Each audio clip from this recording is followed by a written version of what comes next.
There we go. So Foundation for Dane County Parks is one of the sponsors for this series, and we really appreciate that. They do a lot of things, from grants for our county park friends groups and a lot of other things that I have yet to know. And so here's a list of the volunteer training series. Next one's upcoming will be Diversity, Equity, and Inclusion Workshop, the pesticide applicator training, and interpretive signage and design, which will be on Tuesday, March 8th. And everyone can save the date for a volunteer appreciation picnic on May 10th. So put that on your calendar.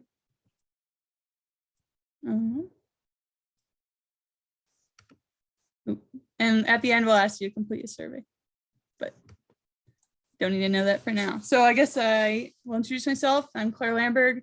I'm the volunteer coordinator for Dane County Parks, Land and Water. And I will have the pleasure of introducing Heidi today for this series. So as the Director of Major and Planned Gifts, Heidi leads Groundswell Conservancy's development efforts. She has the privilege of working with supporters who are making a lasting difference in the community through local land conservation. Prior to joining Groundswell 11 years ago, she led international sales and marketing efforts for Sonic, Foundry, and Sony Creative Software. She's a University of Wisconsin-Madison alumna with degrees in economics and Spanish, and is fluent in Spanish. Heidi has always called Wisconsin home, except for a few years spent in Spain and Chile. She and her husband stay busy raising their son and taking advantage of Madison's bike and ski trails and other outdoor opportunities that make Dane County a wonderful place to live. So without further ado. Great, you'll turn over to me. Okay, I'm going to start off by sharing my screen here.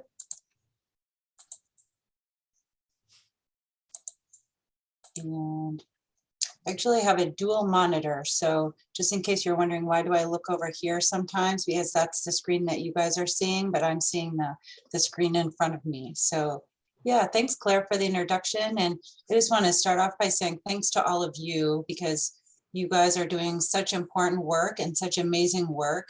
And so it's really such an honor to be a part of this training series for all of you. And you know, I think that I actually participated in this training series actually when I started with Groundswell, probably about 11 years or so ago. And when I moved into this current position actually was about 6 years or so ago. And I think that's when I actually participated in this type of similar series. So Heidi, I'm going to interrupt real quick. It is showing your notes slides. It is showing my note slide instead of the other screen. Yeah. Okay, let me stop sharing a second and try to fix that again. So here, share screen. There. Okay, is it sharing the right screen now? Okay, great. Thanks for that. So I have about 10 or so slides tonight. So we're going to be able to take about maybe 10 minutes or so on each topic. So we're not going to be able to get too in depth, but I'm going to try to cover the most important stuff first, right? And keep it as straightforward as I can, because, you know, we all have very limited resources, right? And I know that, you know, one of the most important lessons that I've learned in this role is that we need to stay very, very focused if we are going to meet our fundraising goals, right? And complete our fundraising plans. And so hopefully with what I'm providing you tonight will allow you to do that. And like Claire said, certainly please raise your hand as we're going through these different topics, because it might be easier and more timely, right, to answer them at that moment. And also these are the questions, or these are the topics that kind of rose to the top when Susan polled all of you as far as the areas that you're interested in. But if you see something here that you are interested in, I'm certainly going to allow some time at the end for us to talk through that as well. And hopefully that will keep us on track for covering all of the different areas. So we're going to start with acquiring new donors, which is the one thing that rose to the top that the most of you were most interested in. And I get it, right? We're all always looking for those for those new donors. And so I want to just start off by saying, and this is something actually that I learned from one of my previous colleagues, Martha Fry, who always taught me to think about, no matter what it is that you're working on, you always need to be thinking about what is your goal, right? So you want some new donors, but how many donors do you want? What is truly your goal? So to think about that, especially with regards to new donors. So, one way to do that is to take the amount of money that you need to raise each year and divide that by your current average gift. And hopefully that is something that you're able to calculate and figure out how many donors do you need, and how does that relate to how many donors you actually have, right? So that's certainly one starting point. And the other thing to keep in mind is what is your retention rate? And by that I mean, who are those donors who gave to you last year that gave to you again this year, right? And as far as benchmarks go, the industry standard is 46%, which is incredibly low, right? And that's thinking about these very, very large nonprofits that just have a lot of turnover in donors. So when you're talking more about someone like Groundswell, someone like you guys, having a 70% or higher retention rate is something to strive for. And that means that you're going to be losing about a quarter of your donors every year, right? For whatever reason. They pass away, they move away, their financial situation changes, whatever it may be, right? Of why they don't give to you the second year in a row. And so just to break even, right, you need to replace those donors. And so what are your different options for doing that?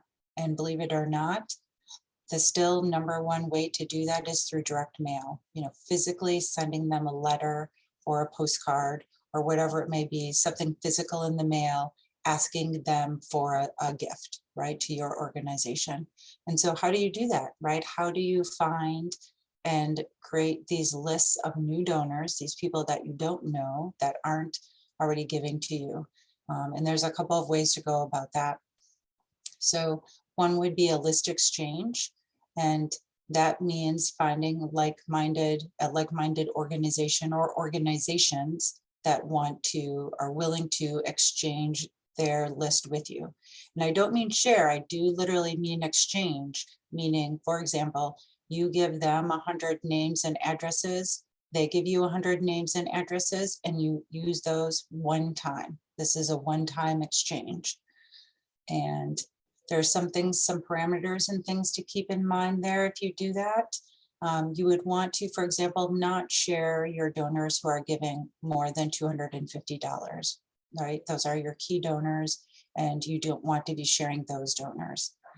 You also want to only truly be sharing donors who have given you a gift within, say, the last 3 to 5 years, not someone who's attended an event and not someone who attended an event and gave you money for that event, but specifically somebody who purposely gave you a gift as a contribution to your organization.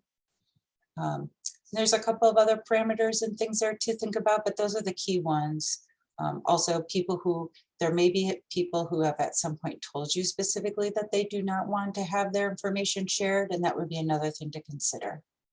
I will say that for us, for Groundswell, I have found that list exchanges do work the best for us when we do this type of mailing.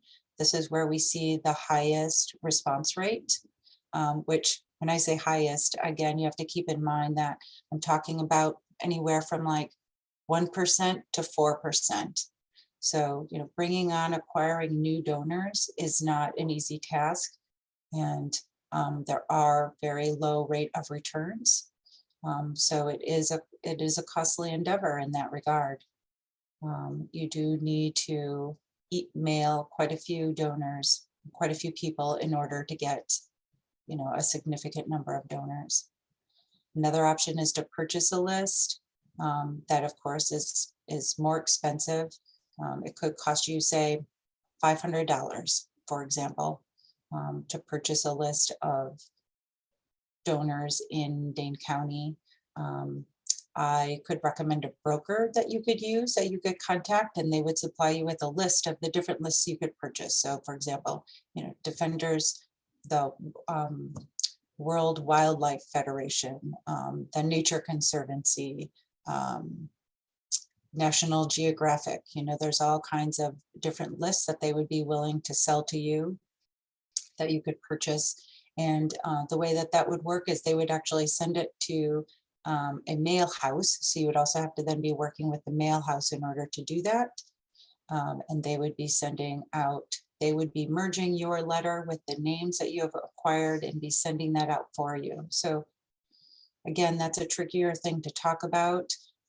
It is not something that I actually have done very recently, just because we do find that we get a lower response rate when we do something like that. But it is, you know, definitely something that I am going to be doing in the future, and that a lot of organizations do, because it allows you to purchase a large list and mail to a lot of people.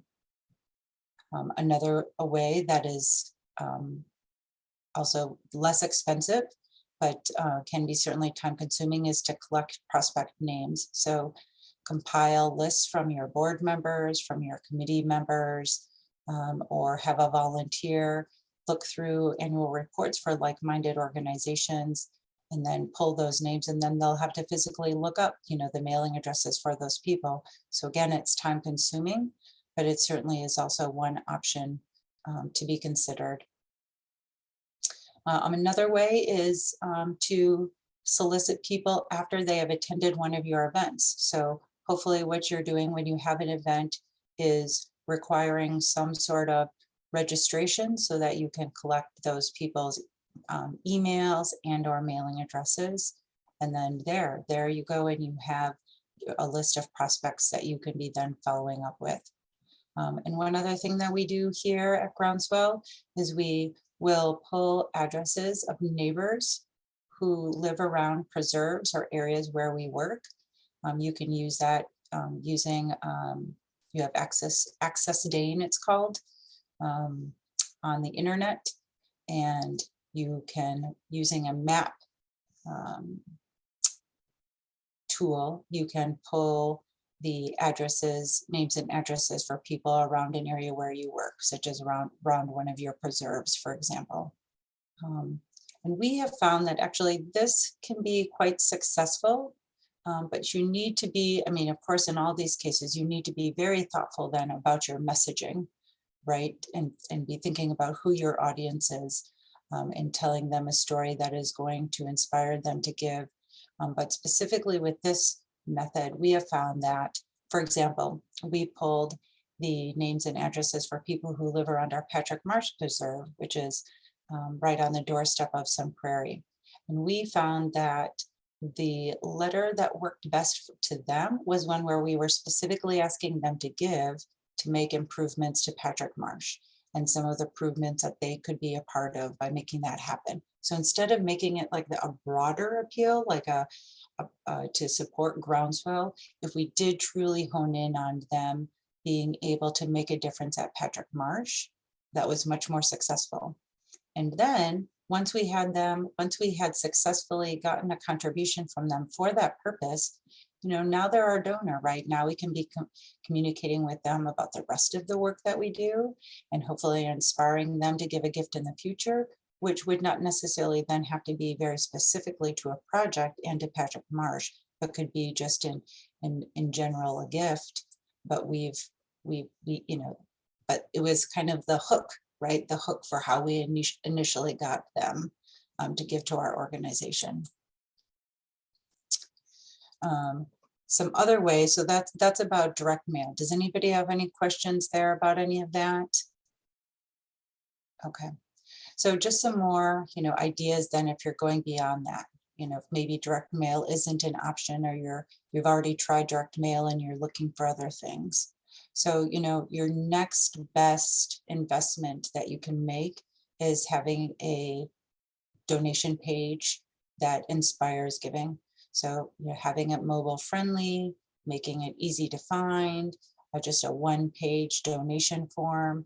It's actually, I've been able to find, we recently did a new website for Groundswell, and there was a lot of great advice out there about making a donation page that is going to, you know, bring in the most money for you.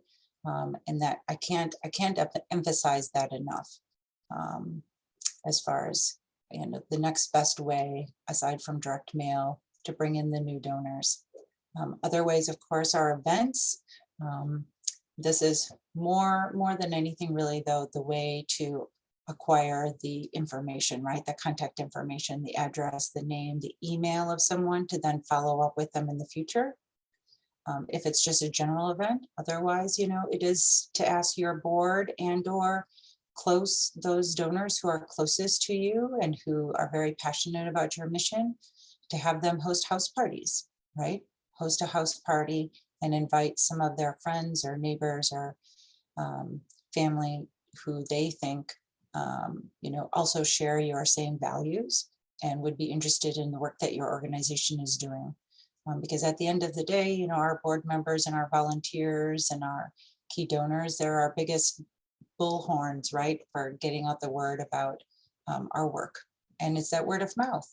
And that also really segues to the next thing, right? It's that peer-to-peer fundraising. And I know that I like to share this quote often. It actually came from one of our, a local guru, David Allen, who has a blog called Development for Conservation. And he likes to remind us all that while we as individuals maybe don't necessarily like to reach out to our friends for money, when surveyed, people say that they actually prefer to be asked by a friend versus by a stranger. So that's something to keep in mind, right? When you're hesitant about reaching out to your peers, about supporting something that you believe in and you think also aligns with their values. So I guess in conclusion, acquiring donors isn't as simple as one would hope, right? Otherwise, we would all be out there acquiring a lot of donors all the time, right? It definitely takes work, and there's certainly a cost to it, to acquiring those donors, either through time or through money, paying for lists and that sort of thing. And regardless, there's still the time putting together the letter, putting together the mailing, and the cost of the postage, especially if you're sending out a large mailing. So that's where, certainly in my development plan, we use a mix of strategies, some direct mail, some through events, some through outreach, with board members and others, of trying to bring people on board. And keeping in mind too, that it does take multiple attempts to gain new donors. They say that it can take up to 7 touches before somebody will actually take you up on the offer to give a gift. So what I will also do sometimes is focus on an area. So say, for example, where our Patrick Marsh Preserve is, I won't say, oh, I've already mailed to those people, I'm not going to mail to them again. I actually continue to mail to them year after year after year. And at a certain point, I'm starting to see better results now, because they're starting to know who we are and are familiar with hearing from us, and familiar with, seeing what we're reporting on, what we've been accomplishing, and then become donors. So again, something to keep in mind. You do just have to keep pounding away at it. Oh, Rick, I think you have your hand raised. Yeah, I know one thing that when I see someone actually add a personalized message on a form letter, that's a lot more attractive to me to donate. Do you have any background on what kind of percentage improvement that has by having somebody that person might know actually put a personalized message? Mm-hmm. I do have a data point from our year-end appeal letter. We do those at the end of the year, and those go out to donors, but also to prospects. And we do have our board members and staff write personal notes on those. And year over year, we find that between 60 to 80% of the money that we raise from our year-end appeal comes from people who had personal notes on the letter. And we see that year over year. I mean, it definitely makes all of the difference. But I will add to that, that those are, again, are people who are writing notes, personal notes on letters to people that they know. We did do testing there for quite a while just to see. So like we would look up based on a board member's zip code, right? So we said, oh, we're going to give you some more of these letters for people that are in the 53711 where you live, zip code, and their personal note says something about, hey, I'm a neighbor, et cetera, et cetera. And we stopped doing that because we did not find that to be as effective, right? And we wanted to be mindful of how we were asking our board members, our committee members to use their time and how many notes they were writing. So it was most effective and made a difference when they were writing a note on a letter of someone to someone they knew. Yeah. So, along those same lines, when we're talking about acquiring new donors, like I said, when we send out our spring and year-end appeal, in those mailings, we do include people who are not already giving to us. And so this relates to both those appeals and to acquiring new donors, just some things to keep in mind. So one, the best way to engage someone is to tell them a story, right? So that you can be connecting them more to the mission, and to try to stay away from the numbers, right? This many acres were planted or protected, or how many volunteers were involved with you on this special initiative. At the end of the day, those numbers just get in the way. People, when they're giving gifts, it's an emotional decision that they're making, right? It is not a rational decision. We are certainly not rational people in many moments when we're making our purchasing decisions, unfortunately, or fortunately. And it's all coming from the heart. So you need to try to tell stories. And I know it is not an easy thing to do. And here at Groundswell, we really, it takes a lot of work, and it's something that we are still trying to get better at. So one thing that I would suggest is to admit maybe that you are not the best at writing your story, and enlist someone, pay someone who is actually a good storyteller to write your letter. But also keep in mind that we're not going so much for the technical writing, but you really want someone who's a storyteller. And it makes all the difference, pay them $100, pay them $200, whatever that is, it is going to pay off in the end if they can really write your story well. The other thing is ask for money. You have to have that sentence in the letter that is a very straightforward ask for money. Please consider a gift today for X amount, or, please consider a gift today to help, et cetera, et cetera. There are many letters that I see out there where there's not a clear ask, and hence there are not going to be as good of results, because it's not clear to them that you are actually asking for money. And it is actually proven again that if you ask money for a specific project, like I was saying with the Patrick Marsh letter, and there's ways around that. Like if you at the end of the day need that money for for operations, for general support, think of a project that is already part of that general operating fund. Think of something that you're already planning on doing and asking for money for that, so that you can consider it part of your operations, right? Is a way around that. Or like I suggested, do it where you're asking for a specific project in the beginning, just so that you can, as the hook to get them in, to then hopefully get them supporting you just as a general supporter going forward. Best practices show that PSs matter. Most people are not going to read your letter from front to back. They're going to maybe read the first sentence or the first paragraph, and then they're going to skip to the back into the PS. So have a very meaningful PS. Another thing, find a donor who can provide a matching gift. We have found this to be very successful for us. And you probably hear it all the time on the radio, right? With WPR, or you hear it with and see it in other people's fundraising letters as well. And it's because it truly does work. I mean, I actually have donors who will call me up and say, Heidi, are you going to have a matching gift opportunity with your year-end appeal this year? Because I'm thinking about giving, and I love to see my money go farther. So it really does make a difference. Watch your use of pronouns, we, us, our, right? This is going back again to trying to engage your reader and make your reader feel a part of the work and what's happening. And if you're using a lot of pronouns, it's not engaging them as a reader in the work. And that's again tricky, and going back to having someone help you do that.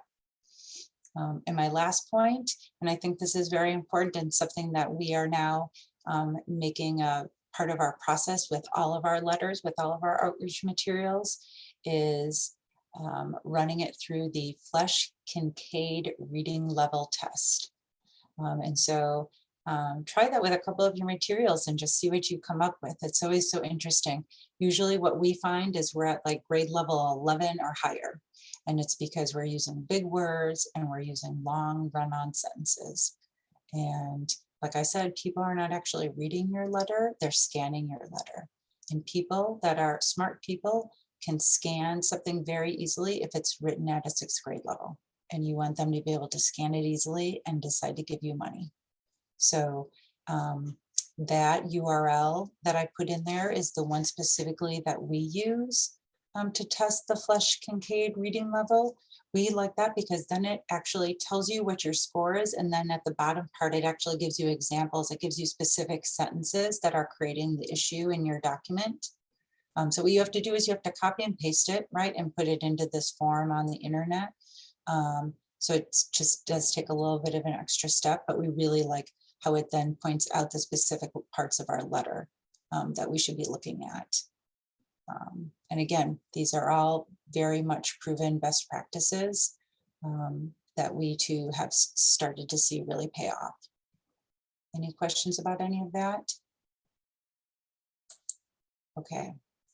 So the next thing that I saw people were asking about is retaining existing donors. So again, like I said, because it is so costly and so time consuming to bring on new donors, right? We definitely want to be making sure that we are retaining our existing donors. And one thing I want to point out is that second bullet point. You know, before when I was talking about the retention rate for donors and having like a 70% or higher retention rate, the benchmark for new donors. So you have a new donor, you ask them to give again, that average renewal rate is low, is only about 35 to 40%. So it is unfortunately very common for someone to give and then not to give again. So that's where you also have to kind of spend that extra effort to make sure to engage and to reach those people after they've given their first gift to make sure that they give again.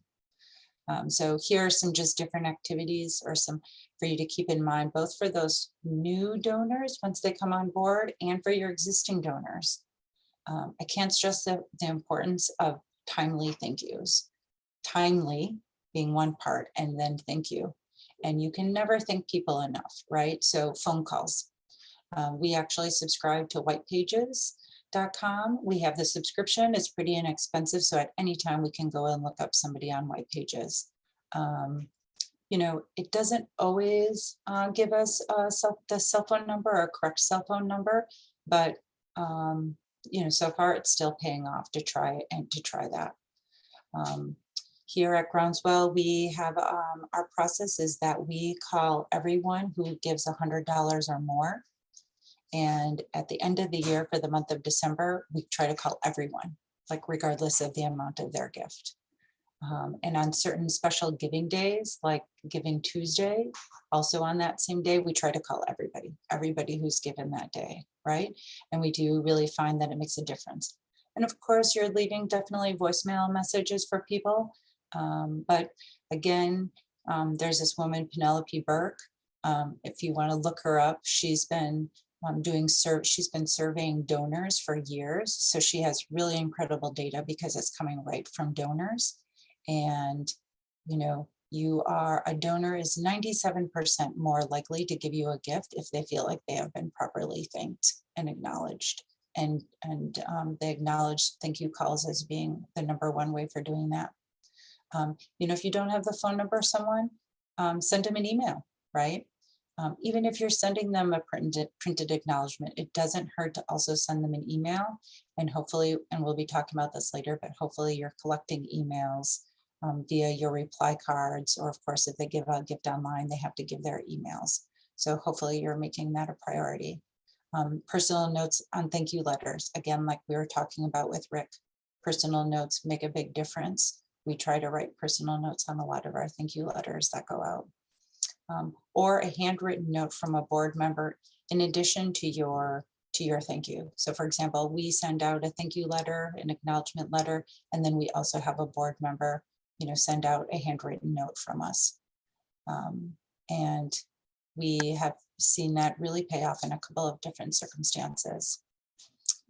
Another thing would be, especially with those new donors, when someone becomes a donor with us for the first time, we include right away with their thank you letter, our latest newsletter and our annual report that we include with them. Or if that comes out soon thereafter, we make sure to send that to them.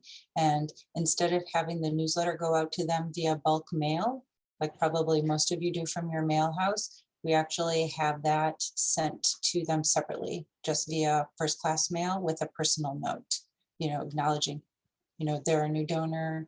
We hope they enjoy reading about this work that they are now a part of. And so that's kind of an easy way to make a difference there. Of course, reaching out to those donors before each of our events, we look through our list of donors, new donors, and key top donors and say, who should we specifically be inviting to this event? And either calling them or emailing them. Sure, they got your invitation via mail or they got your invitation in the newsletter, but there is a big difference to actually personally reaching out to them and letting them know that you would like to see them there. I get that all the time. We'll leave a message for someone saying, hey, I hope you come. And then the next day, sure enough, they've gone and registered online for the event because they got my voicemail. Encouraging them to volunteer, getting them to engage, right? These new donors, especially, or longtime donors, getting them out on the land.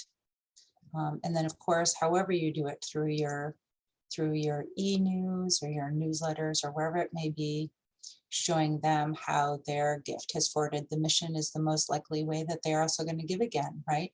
They've seen what their gift does and they want to continue to see that happen. I feel like I'm talking really fast because I'm trying to cover a lot of information. So far, so good. Okay.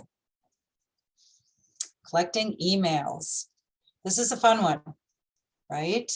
And this is very important. It is kind of the name of the game these days. If you have someone's email, you have just another way to be in contact with them. Unfortunately, there's not a lot of ways to get emails, right? It's not like white pages where you can collect the phone numbers.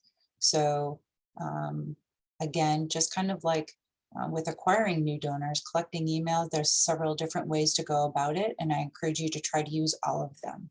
So for example, on your website, have it so that people can submit their email and get added to your mailing list. In your reply cards, so meaning the notes that you send out with your donation letters, making sure that there's an email field for them to fill in. Like I mentioned before, at your events, even if you don't have a way, like if you're not using Little Green Light LGL, like a donor database, and are able to use those types of registration forms, there's free software that you can use online, like Eventbrite. I actually see quite a few organizations using that and requiring registration. And if you don't want to require registration, you can still say that you encourage registration so that you know how many people to expect, because this is your way for collecting those names and those emails. And something that we started experimenting with last year that we were really excited about and really happy with was doing a Facebook lead ads. So this is specifically an ad on Facebook where the actual goal of the end user is for them to give them your email. And it's just a very simple ad, like with a great photo and some just simple text and saying, provide your email and become a part of this work. And we actually found that that was quite successful. I think we probably paid somewhere between $200 and $250 for a specific period of time for the Facebook ad. And I believe we collected about 35 emails. And actually, it's probably coming up on time now where we can actually go in and see, have any of those people who gave us those emails, have they now given a gift? or engaged with us now in some other way. There's probably been enough time passed where we could go in and look at that. And so again, having a donor database for you to be managing those emails is definitely key. But like I said there above, having these emails is going to allow you to raise more money because you're going to be able to email them solicitations. It's going to allow you to be able to engage with them more frequently instead of just via mail. And it allows you to receive that real-time feedback, right? We send out here at Groundswell every time we complete one of our land deals, we send out a good news email and people have just come to expect it. And we get this great feedback then from those donors when they get those emails. And any type of response from an email tells you something about a donor, right? I mean, this is one of the cool things. I don't know if you guys are like me, but I'm a real kind of data lover. And that's a wonderful data point is when someone responds to your email, right? They're engaged, they're reading your email, they care about the work that you're doing, and they're taking in enough time to respond. And that says a lot. So that is something that you also want to collect and make note of in your donor database. So another great reason to have a donor database. Any questions before we move on? How are we doing, Claire, for time?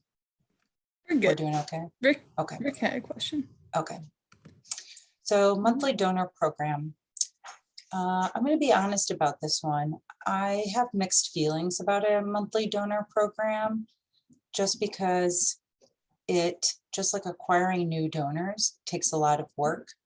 And here at Groundswell, we've had a monthly donor program for several years, and we have about 30 monthly, somewhere in the 30-ish range of monthly donors. So even over that period of time with solicitations, that's all we have.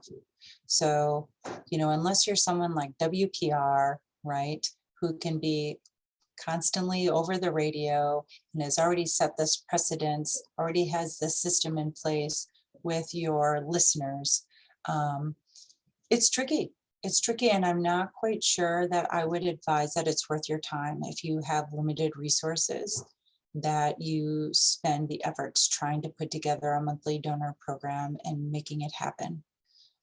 If you do want to, of course, there's going to be tools that you need to have in place to make that happen, like an online donation page that offers the option for monthly giving and a database where you can actually track who those monthly givers are, and a process for actually processing those monthly transactions that's not manual, because you definitely do not want to be storing credit card numbers and that data for your donors. So you want that all to be happening behind the scenes with whatever you're using, PayPal, Stripe, Network for Good, whatever system that is that you're using.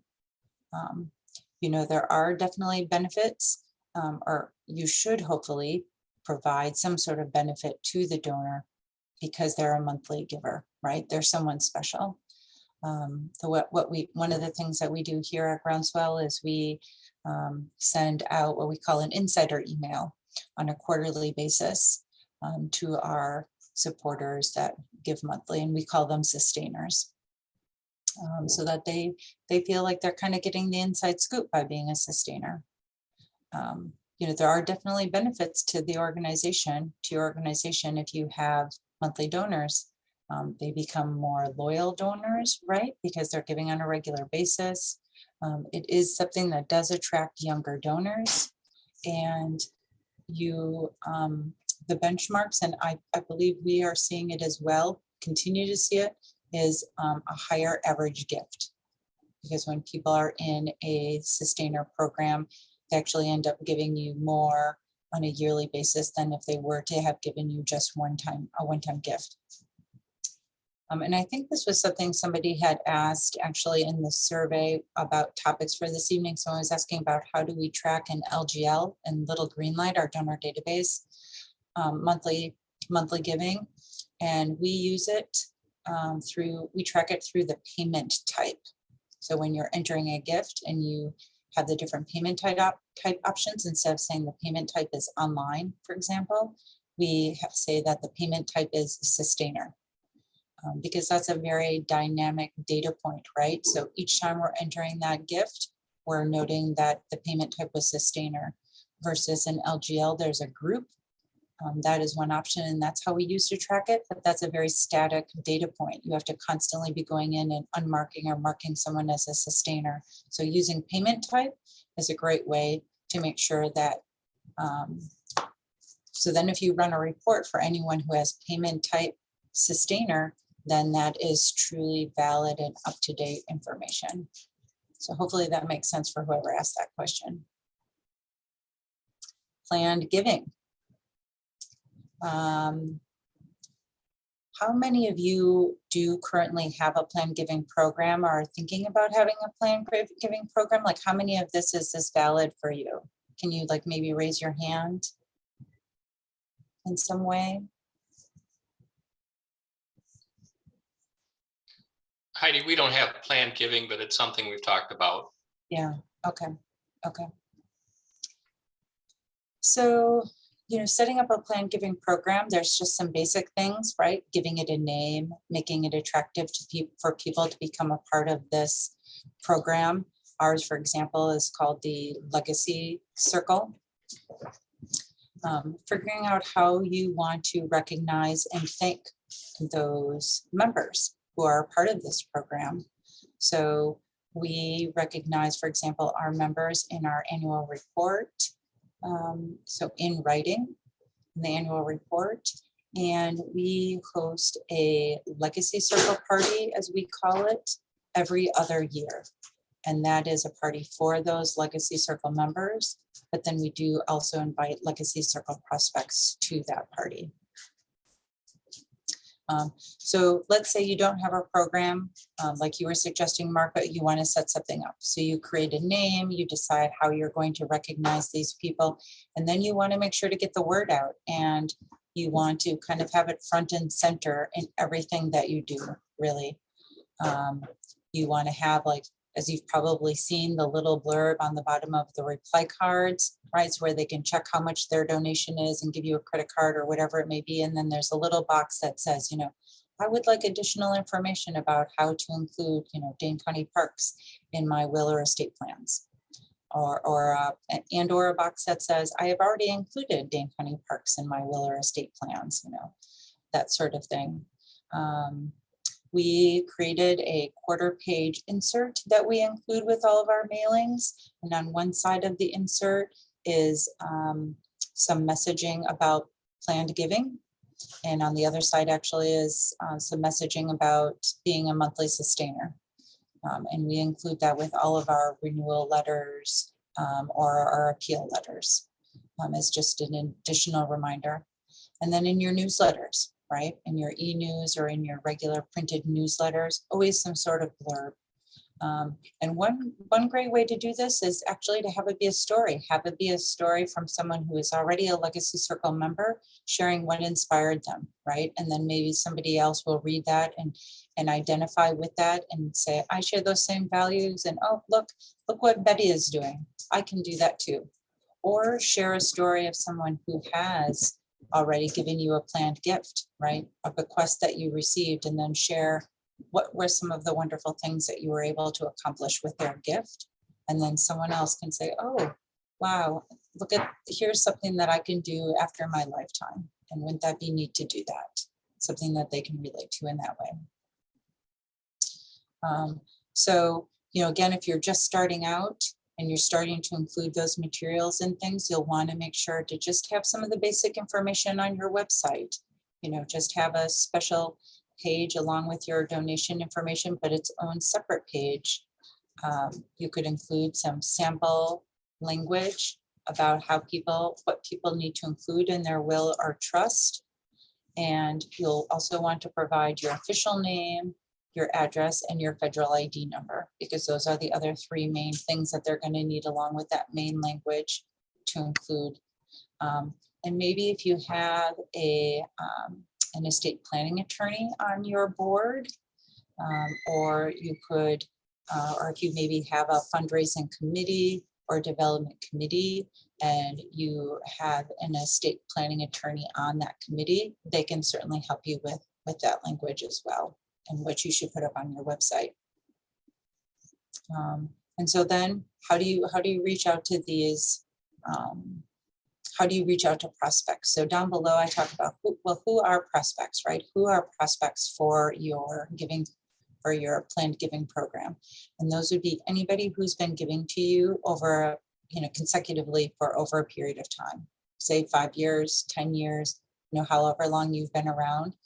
They are showing that they are loyal supporters, and hence probably likely to think about including you.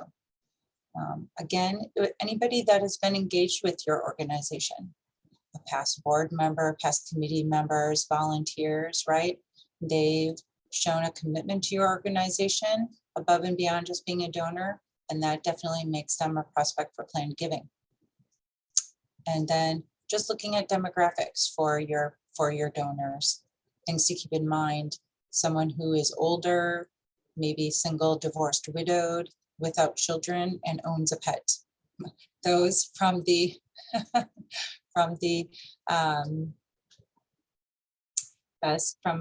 benchmarks. There's an organization out there called Free Will.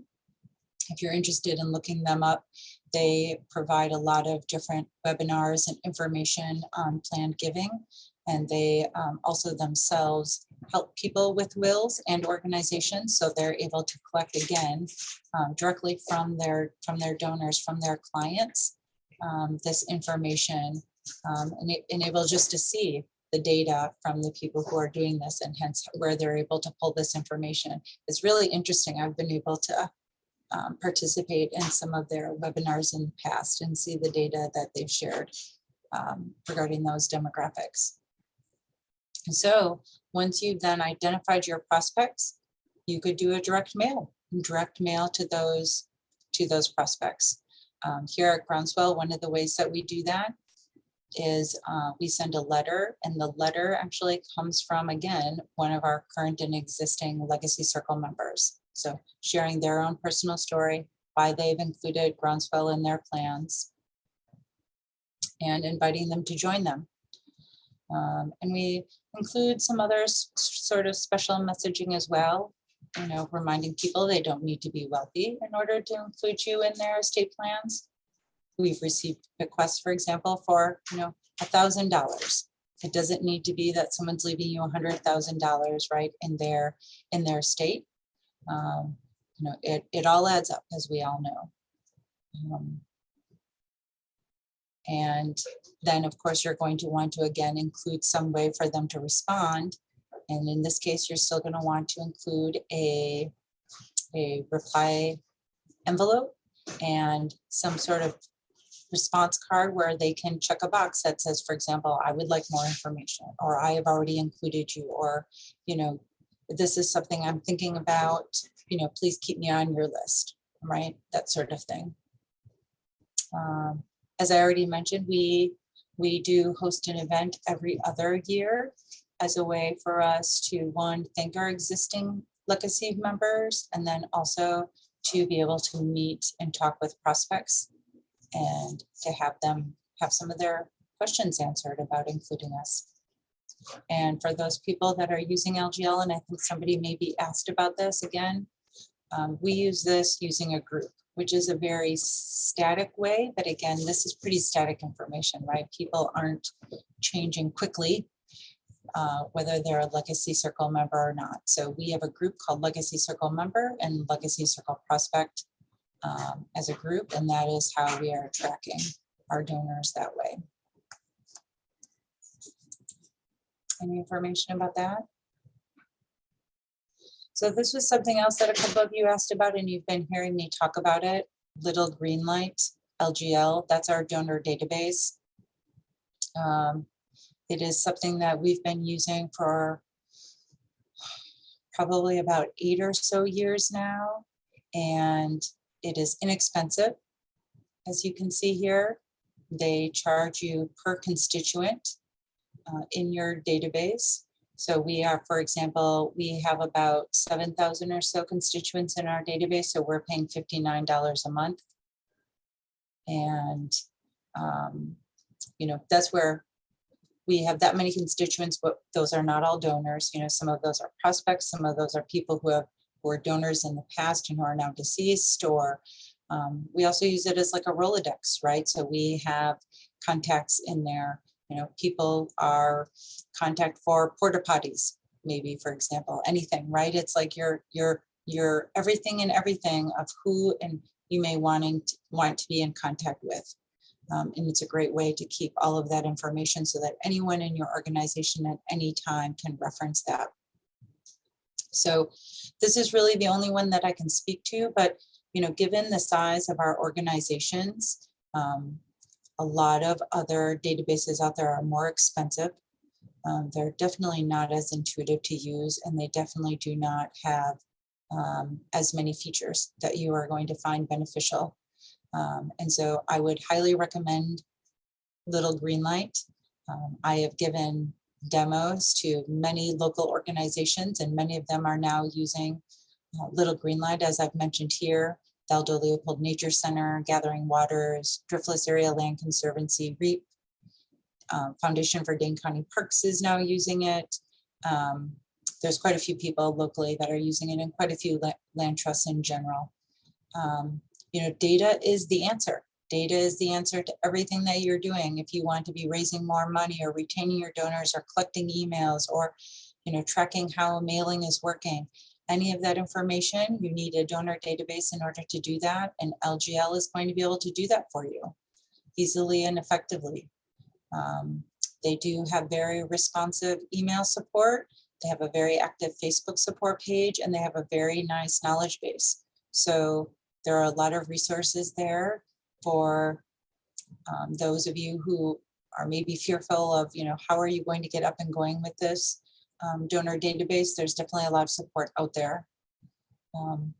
This is something that I also learned from my former colleague Martha and very much appreciate, is the needing to be consistent with your data, right? Your data is only as good as the data. Your data is only good as what you put into it, right? So you want to be very consistent with what you're doing. Maybe only have a couple of people that are actually engaging with the database and putting the information in there just to make sure that you have correct data. And definitely investing in training and documentation of how to do things in the database is definitely worthwhile and will pay off in the long run. You know, we now have 8 years of procedures and things written up on our database. So when someone new comes on board, it's very easy to train them on how to use the database. And it's also something that I would be certainly happy to give a demo on at some point in the future if that interests you. So that was a bit of a sell on LGL, I'll completely admit it, but it's what we're using. And, you know, as far as, like I said, as far as being a smaller organization that needs to be efficient with their data, this is definitely one of the best ways to go that we have found, and hence why we've continued to use it after all of these years. So let's see, major gifts program. And this might be, yeah, this is going to be my last slide here. How are we doing for time? Okay, we're coming up on 6, so we're actually doing okay, aren't we? Yeah. So what is a major gift? You guys have all probably heard about this, and you're wondering, what is a major gift? So think about the, you know, what are the size of gifts that your organization is receiving? Because what one organization calls a major gift is maybe not what another organization considers to be a major gift. For our organization, for example, we consider a gift of $1,000 or above to be a major gift. For another organization, it may be $5,000 or $10,000. Could also be $500. That completely depends on your organization. It is also very important to keep in mind that we are talking about major gifts, not major donors, because any donor can make a major gift, meaning it is a major gift to them, right? They make a gift of $500 and that is major to them, that is significant to them. And so always keep that in mind, right? And always acknowledge that and appreciate that when a donor gives a gift that is major to them. And when we're thinking about major donors, this is a key rule to keep in mind, this 80-20 rule, which is now in a way becoming the 90-10 rule, in that 88% of your funds probably come from about 12% of your donors, right? And those 12%, those donations, those are from your major gift contributors, right? So that's one way of looking at it. And that is also why major gifts are a priority, right? Because that is where the largest percentage of your funds are coming from. And so it really just takes time sitting down with your team, whether that's your fundraising committee or your board or your colleagues, and looking through your donors and looking through their gifts and identifying who are those top 12%, right? And also looking at who else has that inclination and capacity, but yet is not giving at that level. So when you talk about the major gift fundraising cycle, right, that is that first very important step, is that identification, identifying those people that have both the inclination and the capacity to give at that level that you've already predetermined as your major gift level. And then the next step is that cultivation process, getting to know those donors and their interests.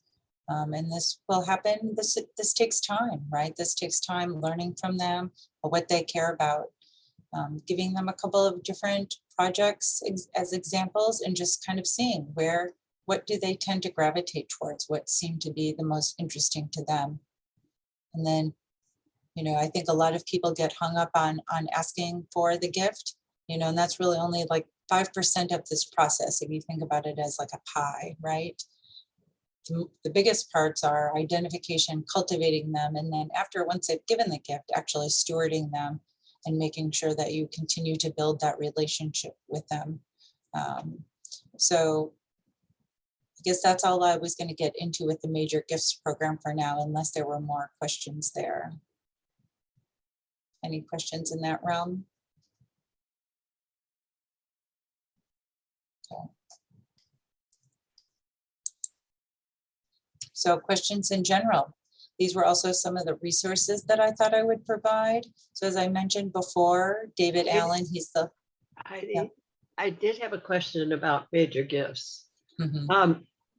What do you find is the most successful way to kind of cultivate people to the point of maybe giving more than they've given before? Is it board members contacting them and asking them? Is it you yourself as a development director doing that? Is it just happen naturally over time as you invite them to things and have them give? Do you have best ways of doing that? Yeah, I would say that we don't have our board members doing much asking. I will admit. So a lot of the asking for gifts, for the annual gifts, comes from myself or Liz or Jim reaching out, right, via letter or phone or email or whatever it may be. And asking someone who's already giving to increase their support is something that we try to do with a lot of our donors. I would say with almost all of our donors, right? So for example, with our donors who are giving less than $1,000, their first renewal letter that they get automatically asks them to increase their gift. So that's what we do with those donors. So, it'll say, last year you gave a gift of, $500. Would you consider giving a gift of, and then we have a formula. And I want to say that for anyone who's giving over $100, I think the formula is to ask for $200 more. So that's when we're sending letters, right? Not when we're actually speaking with the donors, but when we're sending letters, there's a formula there that we use to ask for more money in that first letter. But when we're talking with donors, right, it's just a part of the ask, asking them if they can increase their gift. And you don't necessarily have to be saying, can you increase your gift because, we need help paying for X, or, there's an opportunity here that you can help with. It doesn't necessarily have to be tied to something in particular. That they like the work that you're doing, right?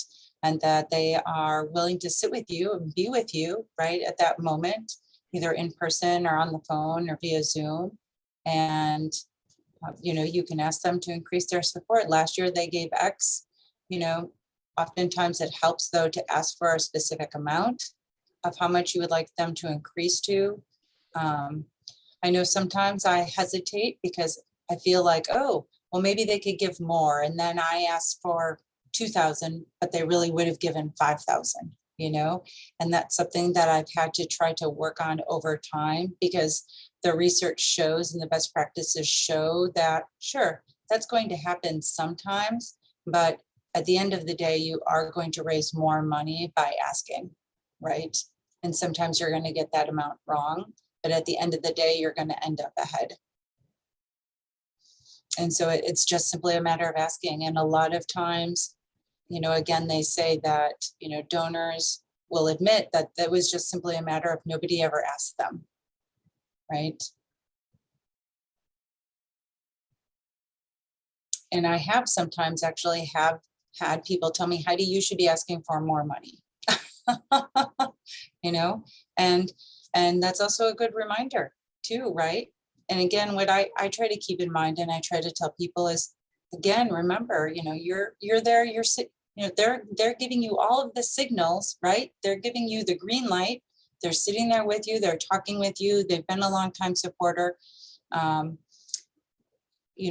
say they're already giving $1,000. That means that they can probably easily give you $2,000. There's just different ways of looking at that. And that's where you can also use potentially the data that you have, like if you're watching what they give to other organizations, for example, right? If you're collecting that information, we collect that in our little green light, for example. We have, when we get an annual report from another organization, I'll give it to one of our volunteers, and he'll go in and make notes in the other donors' records of, oh, they gave, $2,000 to Medicine Audubon Society, or et cetera, and you use that, right? You use that as just another data point of what is both their capacity and their inclination.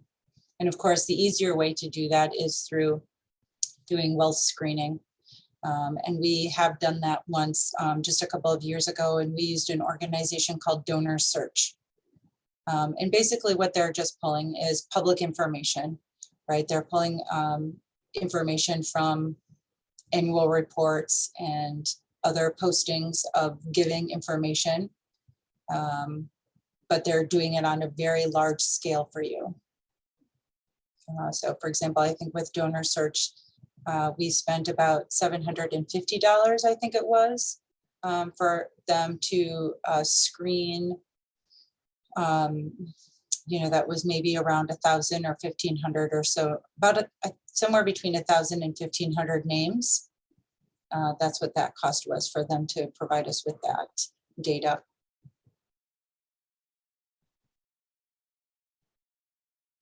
So that's a long roundabout answer for you, Judy. But a very helpful one, thanks. So Heidi, I've got a question. I apologize for missing the first part of the thing, and I don't know if you touched on it, but based on the majors and the Pareto principle, the 80-20 rule, is it always, did you look at it as the initial point to get the big donors right off the bat before you try to capture those supporting donors, the residuals that you're talking about? Is it better just to get the big bang right off the front? Or is that what you're? Well, so so like, are you saying, like, do you not already have many donors, John? Is that what you're saying? And you're trying to? We have a few donors, but they're large donors that that we're looking at. And the goal of the board, they looked at the initial, they wanted to raise X dollars, and they wanted to go after the larger donors immediately, and then was trying to forego some of the supporting smaller community crowdfunding type donor. So I didn't know if it's a good idea to hit that 12% of your population right off the bat, or just kind of save it to build the momentum. Sure. Well, I mean, I guess it kind of depends on your goals and what you're trying to accomplish. I guess I would come back to that. For example, if you're doing a campaign, right, a specific campaign, they do tell you, of course, to start with those major gifts, right? And to get those lead gifts first. So in a way, they're following that same model like you're talking about, right? Especially if you're just getting going and you need those funds for operating and for moving forward. So, you know, certainly that's one way to go about it. But, you know, then all of those other supporters, getting them on board, that's also just going to help spread the word, right? And create that base, and also just diversify, right? Diversify your funders, which is also a good point, which we didn't talk about, but you know, you certainly don't want to be putting all of your eggs in one basket either though, right? And counting on, say, you know, those 10 donors, you know, for their major gifts. So in the beginning, I think you do need to diversify a little bit, but certainly the fact that you do have some of those major gifts coming in initially is great. So, and can help leverage some more of those other gifts. So have you seen any data? I know that you've got it, but has there been an elitist ideal or mentality that kind of dissuades some of that investment to a nonprofit? Ours is a community project that we're trying to help. And we're trying to garner community support, but on the other hand, it's a very it can impact some of the more elitist organizations or people that you know, it kind of separates that. So I don't know. I'm there on portions of the equity, diversity, and inclusion. So I just wanted to, you know, where's that balancing line of where do we go without excluding them? Do you have it? Have you done any data on or research on that in your? You know, we are just starting. I mean, those are really good questions, and we are just starting to try to get into that because it's true. You know, we are our donor base is very white and older, and is in no way as diverse as some of the work that we are now doing. And so, you know, those are definitely some really good questions and some things that we are looking at. And there's a lot of conversations out there that are happening surrounding that. And if you want, I'm not going to be able to remember them right offhand, but there's a couple of different people out there in the fundraising world that are definitely carrying the torches for that. And there's some great blogs. And I do get those on a regular basis. And there's a lot of considerations out there too, right? You know, well, if you're all of a sudden, if you aren't going to be, if you're trying to diversify and not wanting to accept money from, you know, certain funders, for example, right? Then, you know, you are putting yourself in a different sort of position, right? And unfortunately, to be honest, I can't provide you with much information about that, because that is only something that we are starting to have discussions about on our end too, when we're looking at our fundraising with that diversity, equity, and inclusion lens.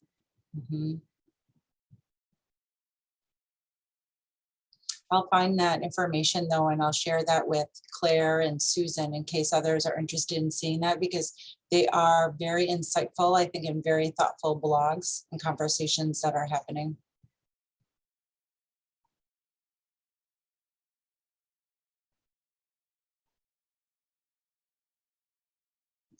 Anyone else? I know you guys have some, I know that you have some of those burning questions, so don't be afraid to ask. No question is dumb. I mean, I remember when I first got into this work, right? Rick had a question, I think. Yeah. Rick, you're muted. Hey, some of the friends groups that I'm involved with, you know, just need money.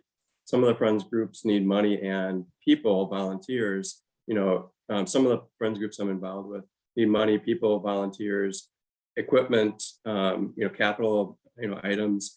Do you have tips on, I guess, how best to to identify which people to ask for what, or you just ask everybody for everything? Yeah, that's tricky, right? If you don't know your donor base well, right, yet, you don't know specific individuals and who you can go for what and who's leaning where, right? You do just need to kind of start from scratch. And part of that will depend, I guess, then on the timeline that you're up against, as far as like, how soon do you need the money, sort of thing. It doesn't hurt. I mean, I think that kind of just like with any other campaign, right? You are going to like individual donors, but you also have your broad outreach. The thing with the broad outreach though, and sending like the direct mail, is that you don't get then that feedback from the donors, right? You don't know who is capable for more, or who is really interested in that. So you kind of have to do that multi-step approach, right? So kind of try to pick out from your donor base some of those people. Say just pick like 5, right? Just pick a starting point of 5 people. And what you want to do, and this is actually in general a very good way to approach a lot of things, right? They always say, if you want money, ask for advice. If you want advice, ask for money, right? So go to them asking for, oh, there goes my cell phone.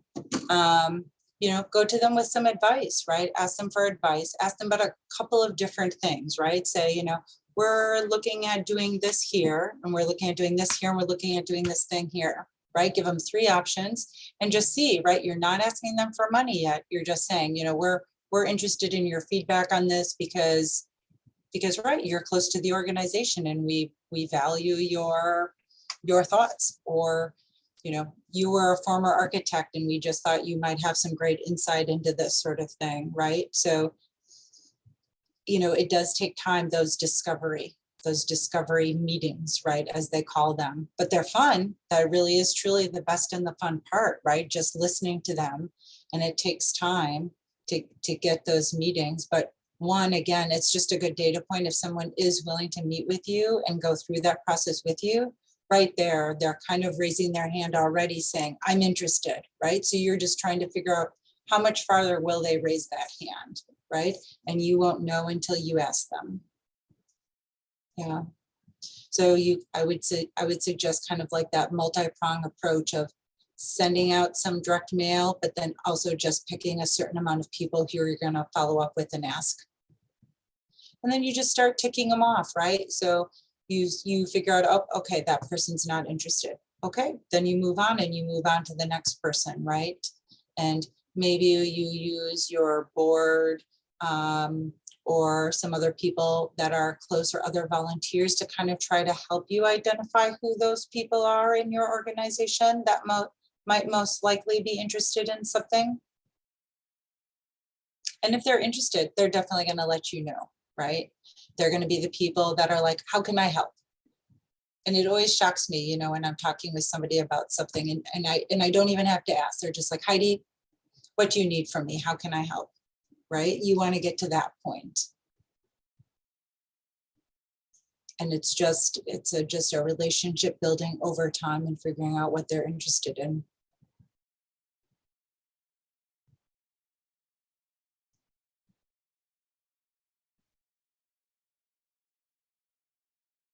Jan, I see your video. I see your face. You must have a question, Jan. Muted, Oh, Jan. you're muted.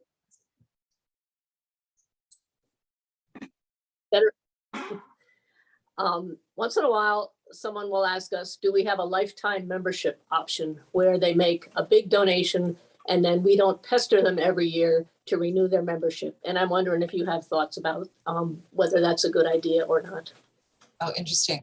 I've actually never heard about that. We do have people who will give us a large gift and say, this is my donation for the next 5 years. Don't pester me. And so of course we want to acknowledge that, right? We want to respect that. So we just use our donor database to be able to track that. So we change what their renewal date is and we make sure to make a note in their record to not solicit them for the next 5 years. So we do have people who do that, or people who bunch, right? People who give through their IRA or through their donor advice fund, or just are bunching so that they fall within that new standard deduction area. So hopefully they tell you that. Not everybody does. And so then they've bunched, they've given you a big gift and then they don't give the next year and you don't know why.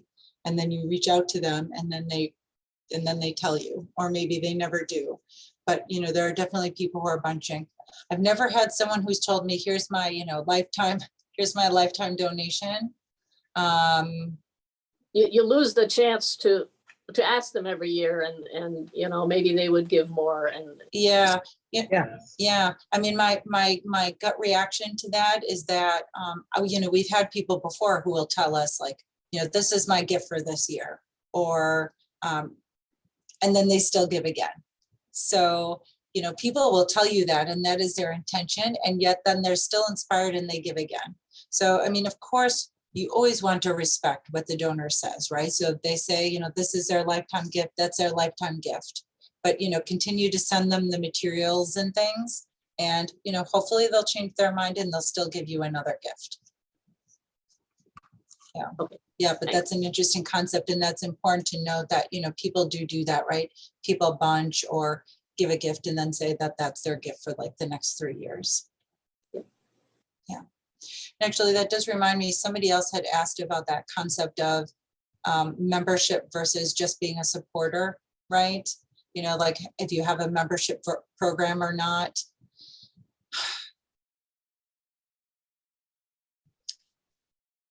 Ask somebody else and they're going to give you a totally different answer. There's really no, as far as I can see, there's really no like tried and true response to that. Like one way is right and one way is wrong and vice versa.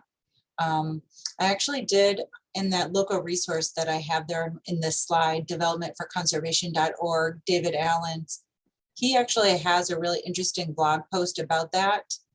So if you want to Google or search for that on his blog, it really varies, I think, by the organization. And again, I guess I go back to that. What is your goal, right? What is your goal for the donor? Do you have these special benefits that you can provide to people if they are members, right? And make it valuable. But what I also would argue, I guess one of our things, and I tell this often to the Foundation for Dane County Parks because I'm on their fundraising committee, people give to you because they want to give. They don't give to you because they want that hat or they want that, calendar or whatever it may be. Or, the fact that they get their insider email, or that the fact that they get your newsletter, or some of these additional perks. At the end of the day, that is not why they are giving. They are giving because they believe in your mission and they want to be a part of that, right? And they love the work that you're doing. And so they're going to give regardless. And so they don't really need those benefits at the end of the day. And so I think in some ways it can hold some people up. And that's what David Allen argues about a little bit, is that people get too tied up in these tiers and the benefits and all these sorts of things and the naming of the different benefit levels. And it actually can be a detriment to your fundraising. But then on the other side, if you're doing it right, maybe say you have a 250 level and then you have $1,000 level and then you have a $5,000 level, and you're trying to use that as a way to get someone to increase from the $1,000 to the $5,000 membership level, right? Then you need to be, for example, showing, well, who's a part of this level, right? And you need to have more than 10 people that are in that level to make it a legitimate level. And then it's like that bandwagon effect of other people wanting to join that level. Those are some of the things that he talks about. So I guess, again, it comes back to kind of like your goal. How many resources do you have? And at the end of the day, do you think that that is going to be a detriment or a benefit to your fundraising strategy? Keeping in mind that people are giving because of the mission, not because of that incentive. And I know some people are just tied into that, right? Like Madison Audubon Society, right? They're part of the larger Audubon Society. So they have their kind of own issues to work through there. And a lot of people, I think in some ways that can hinder it, because people are like, oh, well, I gave to the National Society, but they're like, well, can you also give to the local society? They can cause issues. And I know that that's tricky. And I think some people like to use it a little bit, maybe as like the, as the fallback for why you're asking for a gift. Well, give now and you get this. But again, if you're really being true to yourself, you should be able to ask for gifts, for support, you know, without having those incentives.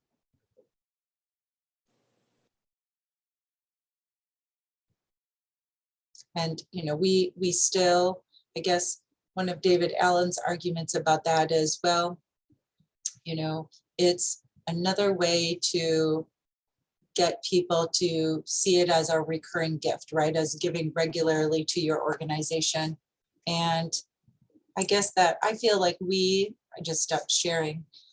We stopped doing that a couple of years ago. We moved away from the membership model saying you're a member, by being a member, you get X, and moved instead to this annual support model. So we say you're a supporter. I mean, we're asking for their annual support. But we don't call it a membership. Some people still call it a membership, and that's fine. It's not like we correct them or say we don't have membership, or somebody will say, when is my membership due? And we'll respond and tell them. It's just in general, how we talk about it in our literature and things is about their annual support, and that we hope that they continue their support. And could they consider a gift of X this year? That sort of thing.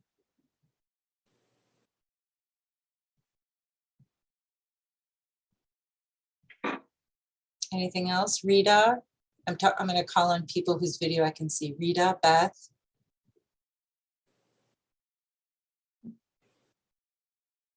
Anything that you heard tonight that you wonder about? Well, we're close on time anyway. Yeah, you timed that really well. Yeah. Well, you're going to share the slides. What I'll try to do is I'll do it right now before I forget, especially for John, is look up those 2 blogs that I follow that provide some great information as far as looking at fundraising through the DEI lens.